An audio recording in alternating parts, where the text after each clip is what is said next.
When they reached the man's house, he came out and took them in to see the mama dog and puppies in a big shallow box with rags in it.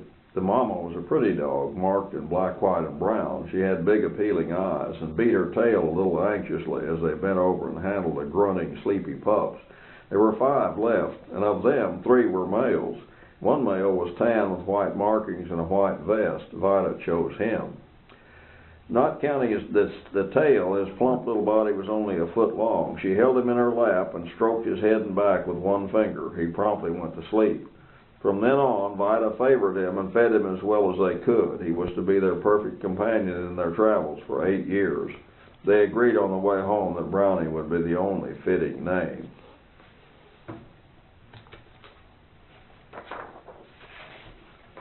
In 3rd grade, he was switched to another school and back in one of the larger towns where they had lived before. As usual, he was switched in the middle of the term and was behind in some subjects compared to the school he'd left. The first day was the worst. He was ushered into a crowded room for music education where the teacher told of scales and notes in music. The terms and explanations blurred. He could not take and hold on to them. By now, he was almost physically ill with all these sudden changes. In arithmetic, he was lost as well. He seemed to be scrabbling against glass like a trapped animal. In the classroom, high windows framed the dark leafy tops of spaced trees along the dirt street. From his desk halfway back, he focused on those slightly waving treetops, wishing himself bodily out there. The waspy brunette teacher announced a pop test, his worst fear. He knew nothing of this. An older pupil hurried in and whispered at the desk. The teacher announced she'd have to leave the room. She was putting them on their honor, she said. She chalked 5 sets of numbers on the board and left. As soon as she was out the door, the class ringleader, a chattery little girl with a knowing glance, snatched her book from under her desk and began swiftly copying from the last lesson. Others in the front row group quickly followed her lead. Heads bobbed and whispered, pages were turned, tablets compared. Jay sat amazed at this bold dishonesty, but was afraid that if he didn't cheat too, he would get nothing. Of course, he got worse than nothing. He had hardly begun after the others finished when the teacher stepped back in and caught him. I knew it, she exclaimed, rushing to his desk and snatching his paper away. I knew one of you would cheat. She made a verbal example of him and chalked a big F on his paper. The successful cheaters snickered and exchanged glances. After a few days, the taste of shame and insufficiency faded. The place wasn't so bad. He was just puzzled about what all this was for. Some aspects of these schools scared and repulsed him, and being the new kid time after time made it worse. No grown-up ever explained to him why school had to be this way and why and how he should think about it, what it actually meant. He kind of enjoyed the music sessions and singing in the big auditorium, mostly because of their teacher up on the high stage conducting them. They sang songs like Amapola, My Pretty Little Poppy, and Home, Home on the Range, while the tall blond man with big ears made sweeping gestures with his head tilted back like he was drawing on some invisible blackboard. Assembly and the playground were the only 2 places he could let himself go without being called down. He noticed that some kids seemed to get away with a lot without being called down. He was too timid to act out, always being the new kid, but he learned he could be cruel here on the playground. He never forgot it, the same as he never forgot his first experience at cheating. This playground was the same as others, pale sand and pounded grass, the same equipment and a few trees spotted around, but he was more at ease with other kids now. He even had a few pennies or a dime to spend at the usual mom and pop store across the street. The store was stocked with cheap stuff and always mobbed at recess and lunch. It had the wax false teeth, the wax rabbits, and the dwarf figures filled with pink sugar water, licorice whips and sticks, brown tooth-pulling all-day suckers, jelly beans, coconut flags, and jawbreakers. All the boys his age spent money on 2 flying toys, a balsa wood glider and an autogyro toy. The autogyro was just a metal propeller with its blade tips fastened to a metal ring. It was propelled by a twine-wrapped spool that turned on a stick handle. The spool had 2 nails opposite in its end. The propeller had 2 holes that fit on the 2 nail stubs. When you held it up and yanked on the wound-up string, the prop went spinning high in the air. Some boys lost them or hung them up in trees. The gliders were simpler and cheaper. They were all balsa except for the rubber band that held the wing on. The body was a stick with a round nose and slits for the tail fins. You took off the rubber band and assembled the pieces, then threw it. Some boys stuck a penny under the wing's leading edge for what they called dihedral. They always broke, but they only cost a dime. The flying propeller was a quarter. Jay never bought one, but he wanted to. Jay learned about his gift for dealing cruelty instead of just absorbing it after he acquired a friend to practice it on. A plump blonde boy called Chigger. There's one on every schoolyard. It must have been an imitative impulse that made him extend a foot and say, "Happy landings," as Chigger ran fast out the playground door at recess. He watched his friend go flying off the steps with his eyes wide and bounce and skid head first, then get up crying and rubbing his skinned places and ask, "What did you do that for?" Jay could only answer truthfully, "I don't know," and turn away. He didn't. They moved again. Jay could never remember where and how he got through the second half of school in 1940. The one constant thing in their lives was his dad's moving them. Maybe there were several places. Anyway, by the start of hot weather, his dad got them to a better place at a big lumber mill town called Sessions. Sessions number 1, I think. They moved into a new small house painted a mustardy yellow, the company colors. That color and a blue-green stain coated all the buildings. They had already lived in an oil company town with all the houses the same, light gray paint with dark gray trim. This was lots better. The house was alone at the edge of a brushy field, and the lumber yards and mill buildings in front, and private houses off a short distance on a dirt side street. Jay was ready to explore, but his dad warned him he couldn't go poking around the mill town here. It was too dangerous. He'd have to stay close to the house. Maybe he could roam in the fields.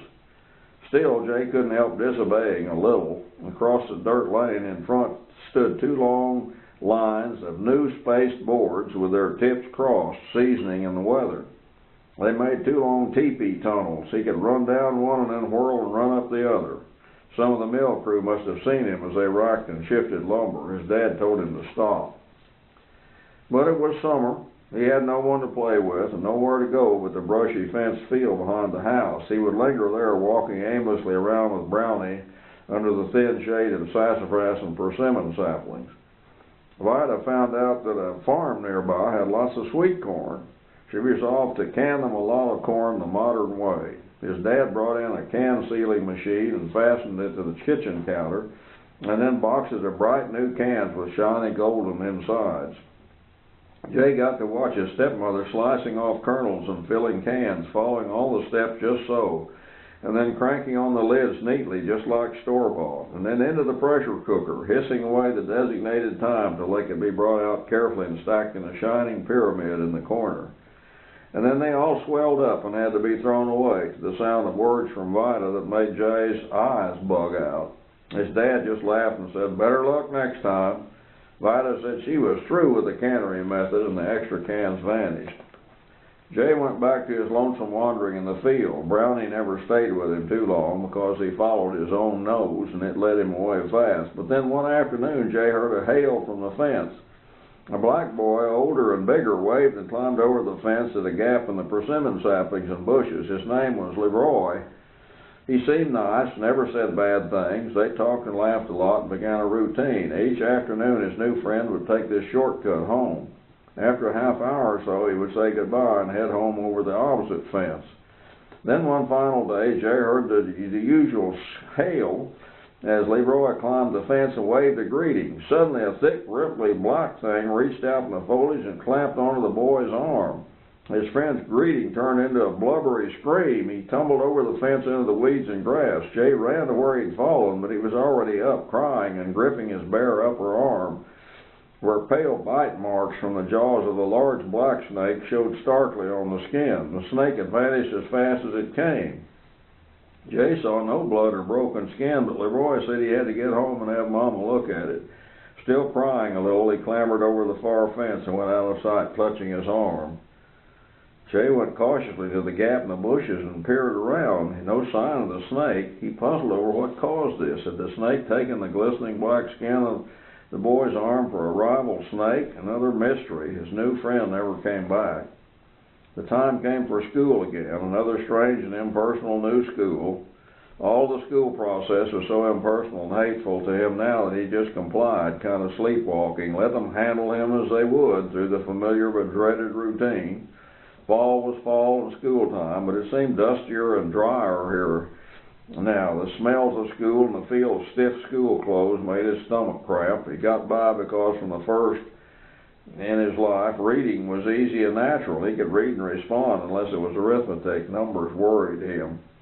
Then something new entered their lives. He'd hardly started in the new school when his dad kept him out of school one day and took him along at work as he painted trim on a building. At the noon whistle, they went to an old unpainted boarding house nearby for dinner. They sat on a bench at a long table and ate with a skinny, jokey group of workmen from the mill. To Jay, his dad was the neatest, best-looking man there. He was a fast painter and always went by the nickname Lightning now. The landlady sat at the head of the table and talked with them. She was big and kind of loud. From time to time, a skinny black woman would come out of the long curtains over the kitchen doorway and put beans and stuff on the table without looking at anybody. Because Jay was still small, the bench height made him sit up straight to eat, but the food wasn't very good anyway. The others passed the pepper sauce a lot. Mostly they drank iced tea and red Kool-Aid out of tall glasses with ridgy patterns on the sides. Jay liked the cherry Kool-Aid a lot until he noticed black stuff like dirt stuck in all the mold lines on the glasses. After that, he tried to drink without touching his lips to the edge much. They went home late. One of the nice, strange ladies was there helping Vida, who was in bed looking maybe more pale and steamed out, but happy, holding little Nan, wrapped up and asleep with a faint halo of fine blondish hairs on her head. The little boys had just been brought back by another lady.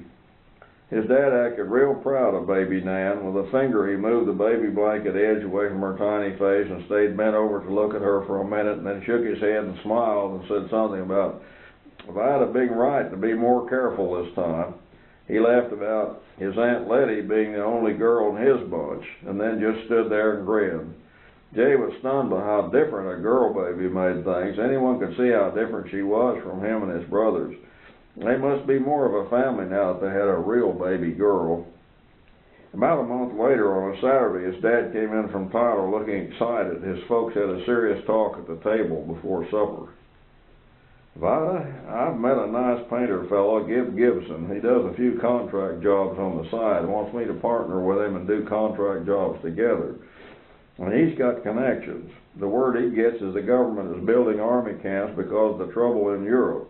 They've started a big camp in South Mississippi, and he thinks we ought to head down there. Lots of painting work on barracks and structures. The government pays better, and they're in a hurry. He's already called and talked to them about it." "Well, okay, Ted," Vida said slowly. "Anything that'll give us a halfway decent living. I've sure had a crawl full of this bumming around in the oil fields."